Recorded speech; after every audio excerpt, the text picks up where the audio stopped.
latest! Mariel Rodriguez at Lizelle Sicamco, may panibago nga bang alitan? Grow up and be nice. You married a man with children. He's not all yours. Ito ang maanghang na post ng dating asawa ni Robin Padilla na si Lizelle Sicamco sa kanyang Instagram account kamakailan lamang. Isang post, napatama umano laban kay Mariel. Pero ang buwelta ng Wawa Willie host, ayaw niya umanong magpaapekto sa mga negatibong bagay. Lalo pat masaya siya sa bagong tahanan nila ni Robin sa Paranaque. Hindi kaila sa publiko ang paiba-ibang ugnayan sa pagitan ni Mariel at Lizelle. Matatandaang minsan na ring sinisi ni Lizelle si Mariel sa kawalan umano ng panahon ni Binoy na alagaan ang kanilang mga anak. Bukod pa rito, lumutang dinoon ang isyong bad influence daw si Mariel sa mga dalagang anak ni Binoy na sina Kylie at Queenie sa hindi mamatay-matay na usapin ukol sa di pagkakaunawaan ni Mariel at Lizelle. Marami ang nagtatanong, paano nga ba ito maisasaayos? Ano nga ba ang epekto ng mga isyong ito sa kamalayan ng mga anak ni Lizelle at Robin, lalo na sa mga mas nakakabatang anak ng aktor? Ang latest, punto por punto. May natatandaan lang ako.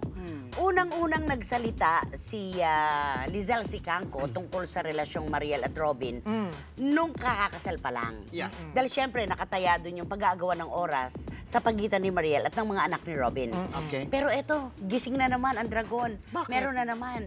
Ganun na naman ang issue na ayaw patulan ni Mariel, yung mga patutsada ni Lizelle. Ganun din, oras, panahon. Parang nabubuntun sa kanya yung atensyon ni Robin at yung mga bata ay parang nagsusumbong kay Lizelle sa kakapusan ng panahon. Medyo mahirap kasi talaga yung sitwasyon nila, Direk. No, diba? ang magandang katanungan is, ano ba ang wastong amount ng panahon na ini-expect, hindi ba? At paano ba natin bibilangin yung para kay Mariel lang at para din sa mga bata lang? Diba? Napakahirap talaga siyang balansihin. Mas maganda siguro, tulad nung dati ng ginagawa ni Robin, pinagsasama-sama niya, di ba? Para nga naman equal time. At kung tutuusin mo nga, Nay, hindi pa nga masyado, kumbaga, nadadagdagan yung problema kasi wala pang nagiging anak si Mariel at si Robin. Tama. Kasi Ay, pag bagong layer na komplikasyon yun. That's another complication. Seguridad, di ba? Kasi syempre, tutuunan ng pansin yun dahil syempre, baby, bunso. No, pero diba? nakakataka nito, I mean, how long have they been married na ba? Medyo may katagalan. May katagalan na rin, Direk. Pero yung mga bata kasi, bago si Mariel, ay talagang solido kasama yung daddy nila. Pero si Robin, may sariling estilo si Robin para punuin yung kulang. Ganun lagi At siya, magaling siya dun di ba, Nay? Sa pagbalanse ng oras niya sa kanyang mga anak. In fairness, Direk, magaling siya dun. Yeah, and kasi naman, when nakikita ko yung mga individual careers ng mga anak ni Robin na pumasok na rin sa ating industriya, mukha namang may sarili na sila mga buhay at paninindigan, hindi ba? In order to Si be so Kylie at si Queenie. in order to be so demanding, hindi ba?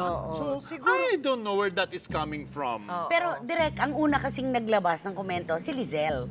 Si Mariel nga yung tahimik. Quiet lang si Mariel, hindi ba? Hindi nga niya masyadong Pinapansin.